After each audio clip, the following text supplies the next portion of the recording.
రాజా faith ministries సమర్పించు యేసు కృపాస్వరం TV కార్యక్రమానికి ప్రేమపూర్వక ఆహ్వానం తెలియజేస్తున్నాం. మన తండ్రి అయిన దేవుని నుండి, యేసుక్రీస్తు ప్రభు నుండి, పరిశుద్ధాత్మ దేవుని నుండి మీకు కృపా సమాధానము కలుగునుగాక. ఆమేన్.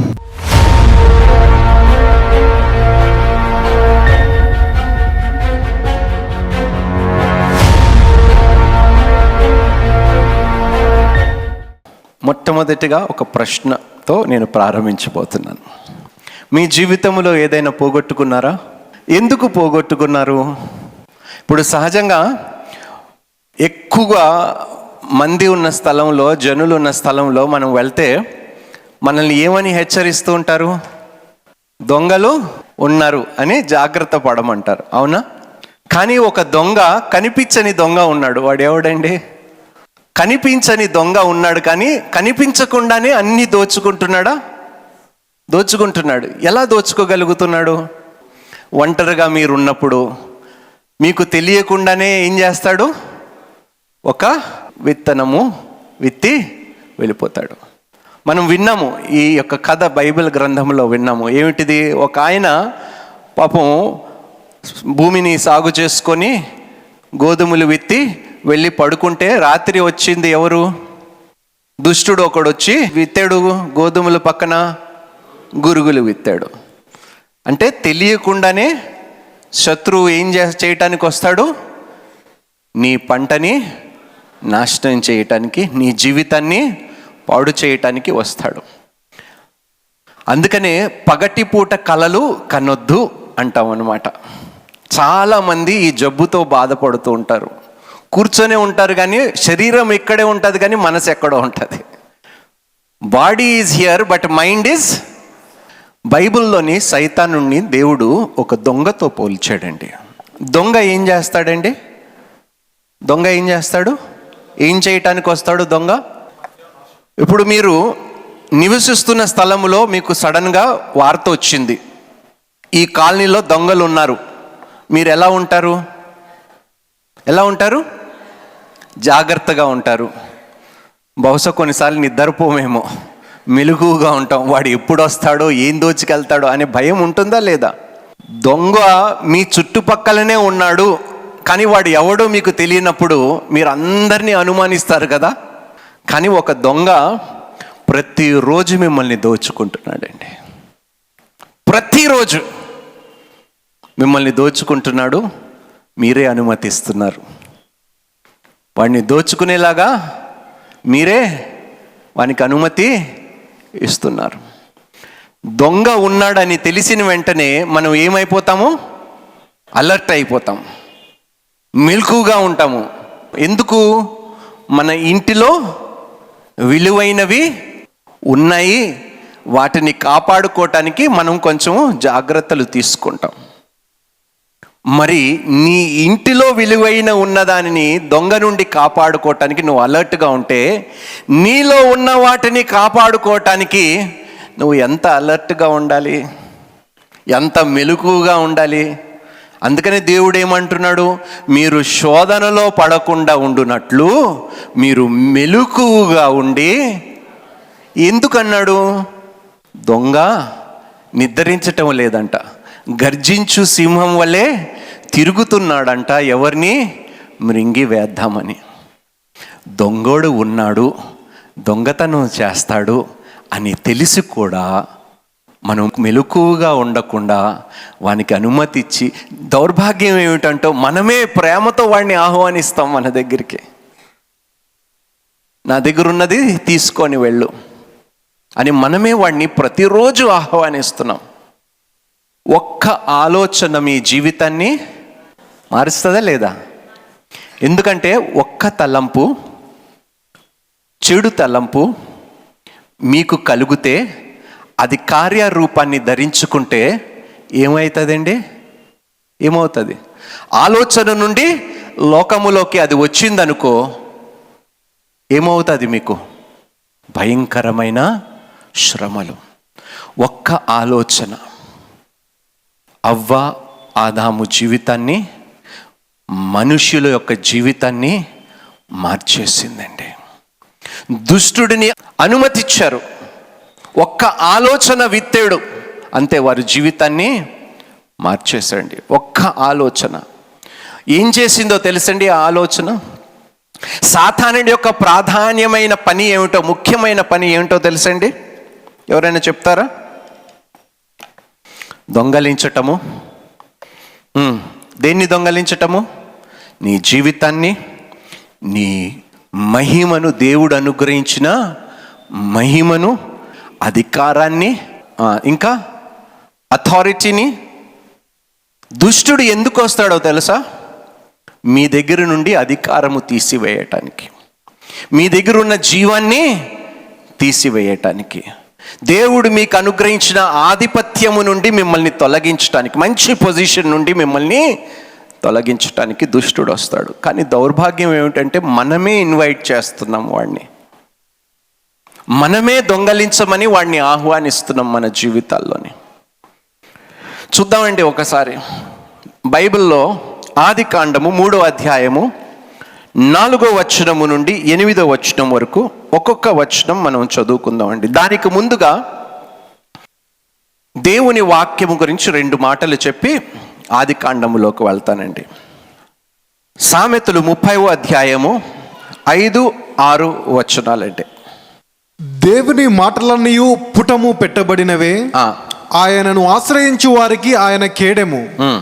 ఆయన మాటలతో ఏమీ చేర్చకము, ఆయన నిన్ను గద్దించునేమో, అప్పుడు నీవు అబద్ధికుడు వగుదువు. ఆయన మాటలకు ఏదియో చేర్చకము, చేర్చొద్దు అంటున్నాడు.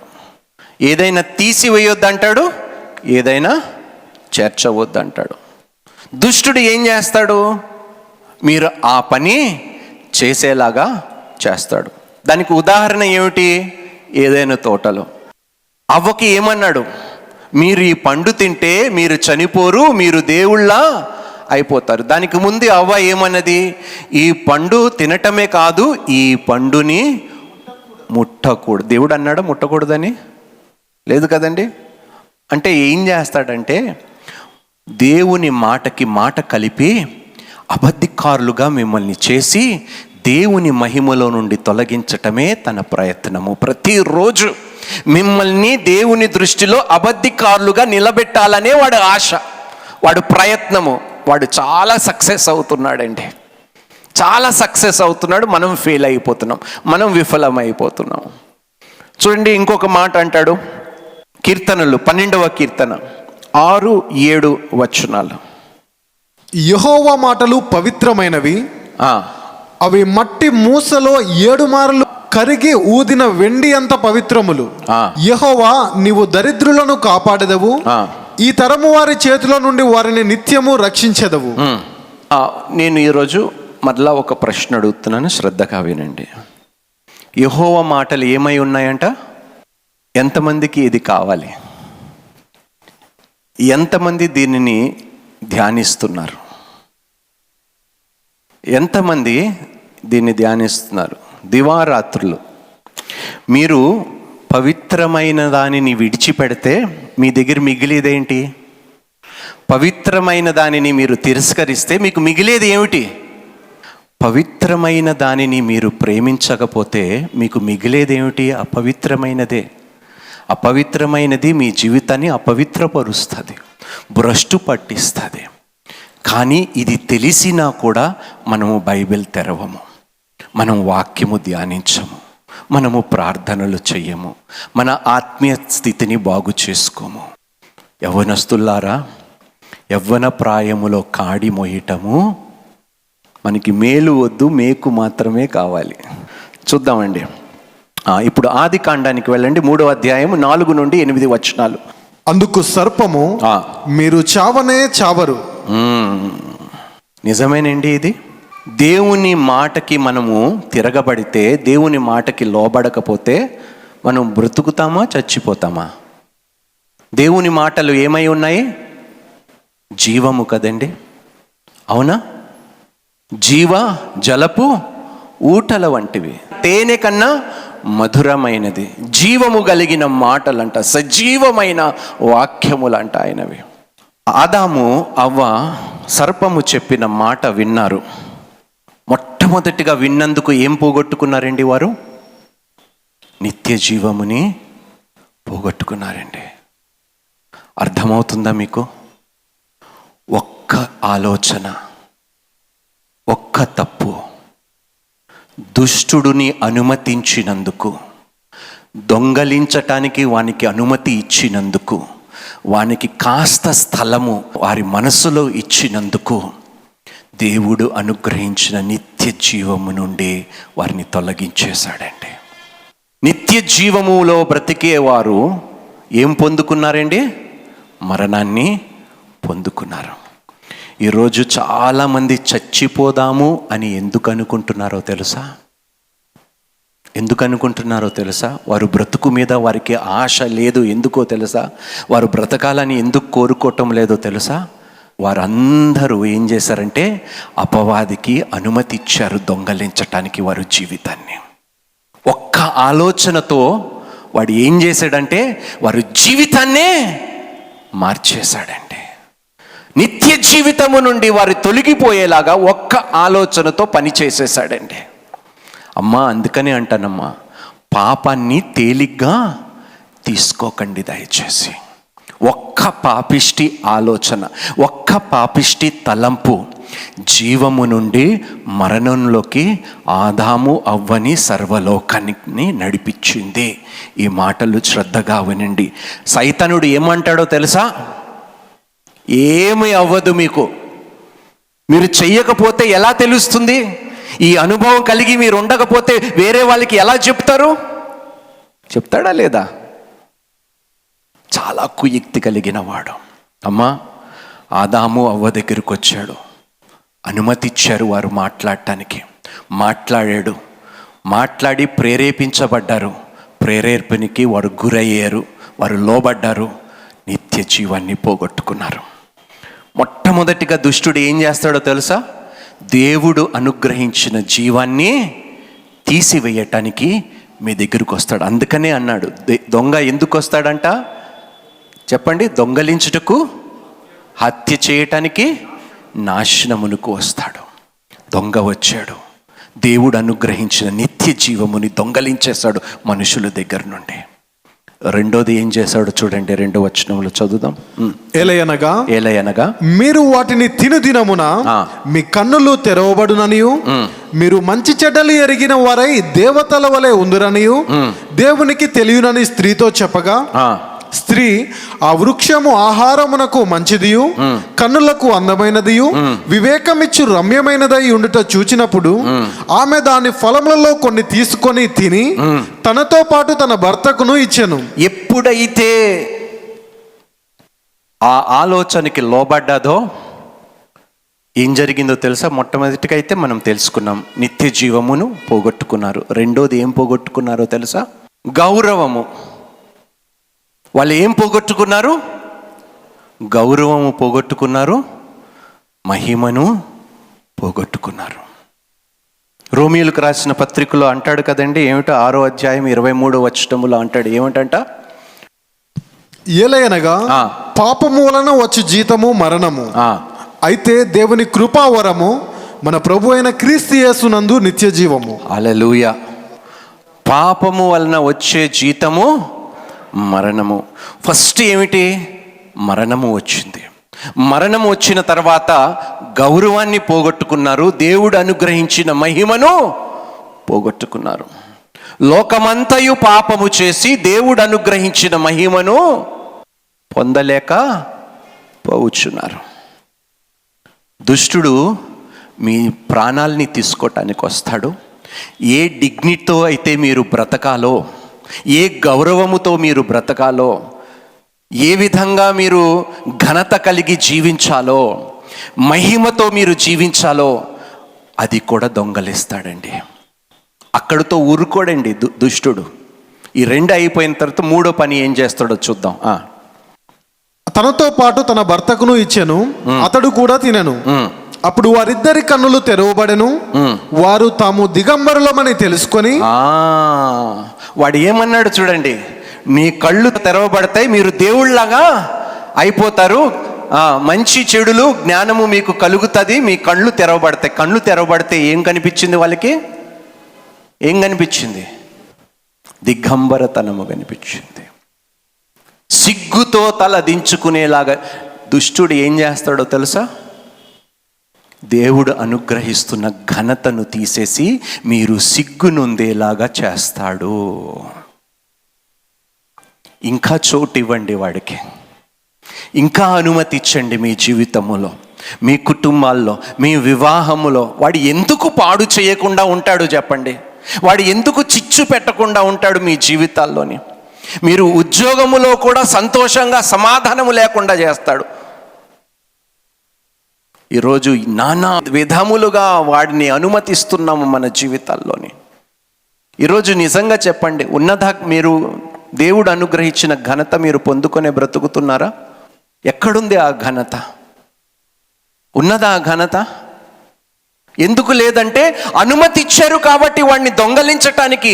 అయినా మీకు తెలియకుండానే వాడు దొంగలిచ్చేస్తున్నాడు. మీరు ప్రతిరోజు వాడిని అనుమతిస్తున్నారు.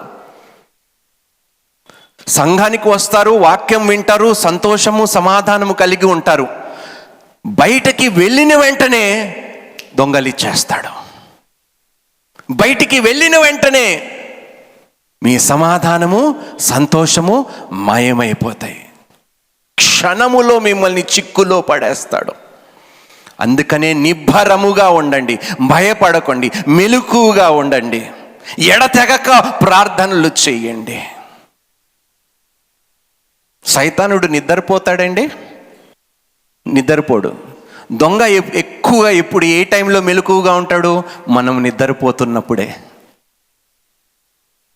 మనం నిద్రపోతుండగా చూసి వాడి ఇంట్లోకి వస్తాడు, మీ జీవితంలో ప్రవేశిస్తాడు. అందుకనే దేవుడు అంటున్నాడు, మీరు వెలుగు సంబంధీలుగా ఉండండి, మెలకువగా ఉండండి, ప్రార్థనలు చేయండి, తీవ్రతతో ప్రార్థన చేయండి, ఒకరి కొరకు ఒకరు ప్రార్థనలు చేయండి. ఎక్కడుందండి ఆ జీవితము? ఈరోజు మీ మొక్కలు చూడండి ఒక్కసారి. ఎంత దిగులు, ఎంత బాధ, ఎంత దుఃఖము, ఎంత అనారోగ్యము, ఎంత కష్టము, ఎన్ని అప్పులు, ఎన్ని అవమానాలు ఎందుకున్నాయంటే మీరే దొంగతనము చేయటానికి దొంగని అనుమతిచ్చాడు. కాబట్టి దేవుడు అనుగ్రహించిన ఘనతను, మహిమను, సమాధానము, సంతోషము, సమృద్ధి అన్నిటినీ దొంగలించేశాడు. మళ్ళీ దేవుని దగ్గరికి వెళ్తారు. ప్రతి ఆదివారం సంఘానికి వస్తాము, దేవుని దగ్గరికి వెళ్తాము, పోగొట్టుకున్న వాటిని తిరిగి నాకు అనుగ్రహించంటే పాపం దేవుడు తన కృప ద్వారా, కనికరము ద్వారా మనం అడిగింది ఇస్తాడు. మళ్ళీ పొందుకున్నది ఎవరికి అప్పగిస్తాం మనము? అందుకనే అడగటం మానేయండి అమ్మా. దొంగ మీ మధ్యలో ఉన్నంత వరకు మీరు ఏది పొందుకున్నా కూడా లాభము లేదు. మీరు మెలకువగా ఉండి ప్రార్థన జీవితము కలిగి ఉండకపోతే దొంగ మీ మధ్యలోనే ఉంటాడు, దొంగలిస్తూనే ఉంటాడు, మీకు సమాధానము లేకుండానే ఉంటుంది. ఎంతమంది రోగాలతో బాధపడుతున్నారు, ఎంతమంది కష్టాలు గుండి వెళుతున్నారు, ఎంతమంది అవమానాలు ఎదుర్కొంటున్నారు, హేళన చేయబడుతున్నారు, సొంత కుటుంబీకులు వెలివేస్తున్నారు వారిని. అంత ఎందుకు అయిందంటే మనము దుష్టుడిని దొంగలించటానికి అనుమతి ఇచ్చాము. కాబట్టి మన జీవితంలో ఏదైతే శ్రేష్టమైనవి, నిత్యత్వము కలిగినవి ఏవైతే ఉన్నాయో అవన్నీ దొంగలిస్తున్నాడండి వాడు. చదువునానా? వారు తాము దిగంబరులమని తెలుసుకొని అంజూరపు ఆకులు కుట్టి తమకు కచ్చడములను చేసుకొనిరి. ఏం చేసుకున్నారు? ఇప్పుడు మూడో విషయం ఏమైందంటే వారు స్టేటస్, వారు పొజిషను దేవుని దృష్టిలో తగ్గిపోయేలాగా చేసిందండి. దేవుని ముందు నిలబడే అర్హత కూడా లేకుండా చేసేసింది. అమ్మా, ఒక చిన్న పాపము, క్షణమాత్రమైన పాపము చేస్తే తప్పు ఏమిటి అని అనుకుంటే, మనం చిన్నప్పుడు ఒక కథ విన్నాం కదండి. 1 గంట చలేస్తుందని యజమానికి కాస్త చోటు ఇవ్వమని అడిగిందంట. నేను కేవలం నా కాలు లోపల పెట్టుకుంటాను, లోపల వెచ్చగా ఉంది. విన్నారా ఈ కథ ఎప్పుడైనా? కాళ్ళు లోపల పెట్టుకుంటాను, కనీసం అక్కడ ఉన్న ఆ వెచ్చదనం నా శరీరంలో ప్రవేశిస్తుందంటే కాసేపు అనుమతి ఇచ్చాడండి. ఇంకాస్త చోటు ఇవ్వండి, రెండో కాళ్ళు కూడా కొంచెం లోపల పెట్టుకుంటాను అన్నాడండి. సరే అని అన్న, కాళ్ళు కాదండి కొంచెం తలకాయ లోపల పెట్టుకుంటాను, చలేసేస్తుంది ఎక్కువ, చెవులు ఇది అంటే పాపం తల పెట్టుకుంది. అలా కొంచెం కొంచెం కొంచెం కొంచెం లోపలికి వచ్చి యజమాని బయటికి తన్నేసి అది లోపల కూర్చుందంట. ఇలా ఉందండి మన జీవితము. దుష్టుడికి ఇంత చోటు నువ్వు ఒక్క పాపముతోనిస్తే అక్కడితో ఆగడమ్మా, అక్కడితో ఆగేదే లేదు వాడికి. మీ జీవితాల్ని నాశనము చేసేదాకా మీరు ఇంత చోటు ఇవ్వండి, మొత్తం ఆక్రమించేస్తాడు. అమ్మ, కబ్జాదారుడు ఒక్కడు నీ చోటులోకి వస్తే వాడు ఒక్కడనే తీసుకొని వస్తాడా? ఖాళీ స్థలం ఉన్నప్పుడు కబ్జా చేసేవాడు ఒక్కడే వస్తాడా? వాడితో ఒక ముఠాన్ని తీసుకొని వస్తాడా? మనము పోరాడుచున్నది నరమాంసములతో కాదంట. ఎవరితో పోరాడుతున్నామంట? ఆకాశ మండలములో ఉన్న దురాత్మ సమూహములతో అంట. అయినా భయము లేదే. ఇంతమంది దొంగలు తిరుగుతూనే ఉన్నారు. దివారాత్రులు వారు పని దోచుకోవటం, హత్య చేయటం, నాశనం చేయటం అని తెలుసు కూడా లోపల ఉన్న దానిని భద్రపరుచుకునే జ్ఞానము లేకుండా జీవిస్తున్న క్రైస్తవులుగా మనం ఉన్నాం ఈరోజు. దోచేసుకున్నాడా లేదా మీ సమాధానము? మీ సంతోషాన్ని దోచుకున్నాడా? డబ్బును దోచుకున్నాడా? చిచ్చు పెట్టాడా? మీ కుటుంబాల్లో కాపురాల్ని పాడు చేశాడా? అన్నాదమ్ముళ్ళ వైరము పుట్టించాడా? అక్కా చెల్లెల మధ్యలో గొడవలు పెట్టించాడా? అన్నీ చేశాడా? ఎందుకంటే ఆ ఒంటె కథలాగానే పాపానికి ఇంత చోటు ఇచ్చినందుకు మొత్తము స్థలాన్ని ఆక్రమించేశాడు. ఏ ఆలయములోనైతే దేవునికి పూజలు అర్పించాలో ఆ ఆలయములోని దరిద్రమైన పనులు జరుగుతున్నాయంట. ఇప్పుడు చూడండి ఏం చేశాడు. మొట్టమొదటిగా వానికి ఇంత చోటు ఇచ్చినందుకు వారి జీవాన్ని, నిత్య జీవాన్ని దొంగలిచ్చాడు. రెండోది ఏం దొంగలిచ్చాడండి? వారి యొక్క ఘనతను, వారి గౌరవంను, దేవుడు అనుగ్రహించిన మహిమను. మూడోది ఏం దొంగలించాడంట? వారి యొక్క స్టేటస్ని, దేవుని దృష్టిలో వారి స్థాయిని దిగజారిపోయేలాగా చేశాడు. వారి పొజిషన్ని తగ్గించేశాడు దేవుని దృష్టిలో. దేవుని పిల్లలుగా పిలువబడుతున్న వారు దుష్టులుగా పిలువబడేలాగా చేశాడండి వాడు. నాలుగో పని ఏం చేశాడో చూడండి. చదువునాను. చల్లపూటను ఆదాబును అతని భార్యయు తోటలో సంచరించుచున్న దేవుడైన యెహోవా స్వరము విని దేవుడైన యెహోవా ఎదుటికి రాకుండా తోట చెట్ల మధ్యను దాగుకొనగా. నాలుగో పని ఏం చేస్తాడో తెలుసండి? దేవుని దగ్గర రానివ్వకుండా మిమ్మల్ని దాక్కోమంటాడండి. ఆయనతో సహవాసము చేయకుండా మిమ్మల్ని ఆపివేస్తాడు. ఈరోజు క్రమక్రమంగా సంఘానికి వెళ్ళటం ఎందుకు తగ్గిపోతుందండి జనాభా? ఎందుకంటే దుష్టునికి చోటిచ్చారు కాబట్టి. దివారాత్రులు, అందరు చెప్పాలి, దివారాత్రులు వాక్యము ధ్యానించువాడు ధన్యుడు. వాక్యము ఏమై ఉన్నదంట? పవిత్రమైనదంట. పవిత్రమైనది ధ్యానిస్తే మీ ఆలోచన కూడా పవిత్రంగా ఉంటాయి, మీ ప్రవర్తన పరిశుద్ధముగా ఉంటుంది. అందుకనే వాక్యము ధ్యానించమంటున్నాడు దేవుడు. మంచి వాటినే ఆలోచించమన్నాడా లేదా? బైబిల్లో ఉందా ఆ మాట? ఉన్నదా? ఇంత పవిత్రమైన మాటలు నీ ముందు పెట్టుకొని నీవు దీనిని చదవకపోతే దుష్టుడు నీ మనసు, నీ ఆలోచనలు, నీ తలంపులను వాడి ఆలోచనలతో నింపుతాడమ్మా. వాడు ఎలాగైనా అపవిత్రమైన జీవితాన్ని జీవిస్తున్నాడు, మిమ్మల్ని కూడా అదే బాటలో నడిపించేదాకా విడిచిపెట్టాడు. వాడు ఎట్లనో నరకానికి పోతున్నాడు, మిమ్మల్ని కూడా తీసుకొని వెళ్ళాల్సిందే. అర్థమవుతుందమ్మా మీకు? 4 విషయాలు ఏమిటంటే, మొట్టమొదటిగా ఎప్పుడు జరుగుతాయంటే ఈ విషయాలు ప్రతిరోజు మీరు ఏం చేస్తున్నారో తెలుసా?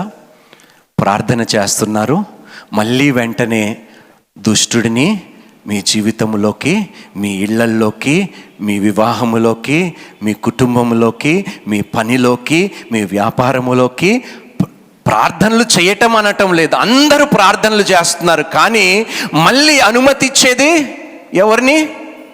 మళ్ళీ దొంగనే. ఇలా ప్రార్థనలు చేయటం ఆపేసిన తర్వాత కొంతసేపు అయిన తర్వాత దుష్టుడిని వెల్కమ్ అంటున్నాము మనము. దేవుడు అనుగ్రహించినది అంతయు ప్రార్థనలో పొందుకుంటే మళ్ళీ అది తీసుకొని ఎవరి చేతిలో మనం పెడుతున్నామండి? మీరే ఆలోచించండి. ఎందుకు మనం సమాధానముతో, సంతోషముతో, సమృద్ధిలో మనం ఎందుకు జీవించలేకపోతున్నాము అంటే ఇదే కారణము. బహుశా నిన్న కానీ మొన్న కానీ ఎప్పుడో ఒక పాపము నువ్వు చేసి ఉండొచ్చేమో, ఒక తప్పు నువ్వు చేసి ఉండొచ్చేమో, పశ్చాత్తాప పడలేదు, ప్రాయశ్చిత్తమును అందుకోలేదు, క్షమాపణ కోరుకోలేదు. కాబట్టి ఇంకా నువ్వు అదే స్థితిలో బ్రతుకుతున్నావేమో, అన్నీ పోగొట్టుకున్న స్థితిలో నువ్వు ఇంకా ఉన్నావేమో. ఎందుకంటే నువ్వు ఇంకా ఆ విషయమై దేవుని దగ్గరికి వెళ్ళి క్షమాపణ కోరుకోలేదు. కాబట్టి బ్రదర్, నాకు ఉద్యోగాలు రావటం లేదు బ్రదర్, గర్భఫలము లేదు బ్రదర్, సమాధానము లేదు బ్రదర్, నా పిల్లలు నా మాట వినటం బ్రదర్. ఎందుకు ఇవన్నీ జరుగుతున్నాయో ఒక్కసారి మిమ్మల్ని మీరే ప్రశ్నించుకోండి. మీ గర్భములో వచ్చిన మీ పిల్లలే మీ మాట ఎందుకు వినటం లేదు? ఎందుకో తెలుసా? దుష్టుని దొంగలించటానికి మీరు అనుమతి ఇచ్చారు కాబట్టి, మీరు చేసిన పాపములకి పశ్చాత్తాప పడకుండా ఉన్నారు కాబట్టి ఇంకా దొంగలిస్తూనే ఉన్నాడు వాడు. ఇంకా మీరు అడిగినది పొందుకోకుండా మీరు జీవించినట్లు వాడు చేస్తున్నాడు. ఈరోజు మన జీవితంలో దేవుడు ఏం కోరుకుంటున్నాడు? ఏడుపా, సంతోషమా? మీ దుఃఖాన్ని నాట్యముగా ఇదే కోరుకుంటున్నాడు. రాత్రి వరకే దుఃఖం అంట, ఉదయం ఇదిగో సంతోషం వచ్చును. దేవునికి స్తోత్రం. ఇదే కోరుకుంటున్నాడు దేవుడు. కానీ ప్రతిరోజు మనం దుఃఖముతోనే, బాధతోనే, కన్నీళ్ళతోనే ఎందుకు బ్రతుకుతున్నామంటే వాడికి అనుమతి ఇస్తున్నాము కాబట్టి. వాక్యము చదువుతాము, ప్రార్థనలు చేసిన తర్వాత మళ్ళీ వానికి అనుమతి ఇస్తున్నాము మన జీవితాల్ని దోచుకోవటానికి. ఎంత దౌర్భాగ్యమో ఒకసారి ఆలోచించండి. అందుకనే మెలకువగా ఉండు, మెలకువగా ఉండు, ఎడతెగక ప్రార్థనలు చేయి, ఆసక్తితో, తీవ్రతతో ప్రార్థనలు చేయి. అబ్బే, ఇది మాత్రం మేము చెయ్యము. దైవజనులు బోధించిన మరిన్ని ప్రసంగాలను విని ఆత్మీయంగా బలపడాలని ఆశ కలిగిన వారు Raja faith ministries YouTube, Raja faith ministries Facebook, Raja Hebel Instagram, Raja Hebel RFM Twitter subscribe చేయండి, లైక్ చేయండి, కామెంట్ చేయండి, షేర్ చేయండి, ఫాలో అవ్వండి. Raja faith ministries the new covenant church వారి ఆదివారపు ఆరాధన సమయములు: ఇంగ్లీషు ఆరాధన ఉదయం 9 గంటలకు, తెలుగు ఆరాధన ఉదయం 11:30 మా ఆదివారపు ఆరాధన ప్రత్యక్ష ప్రసారాలు రాజా ఫెయిత్ మినిస్ట్రీస్ యూట్యూబ్ మరియు రాజా ఫెయిత్ మినిస్ట్రీస్ ఫేస్బుక్లో వీక్షించండి. తప్పక ఈ ఆరాధనలో పాల్గొని దైవ దీవెనలు పొందగలరు. ఆరాధనలు జరుగు స్థలం Kashish convention hall, 3rd floor, Musheerabad metro station పక్కన, హైదరాబాద్.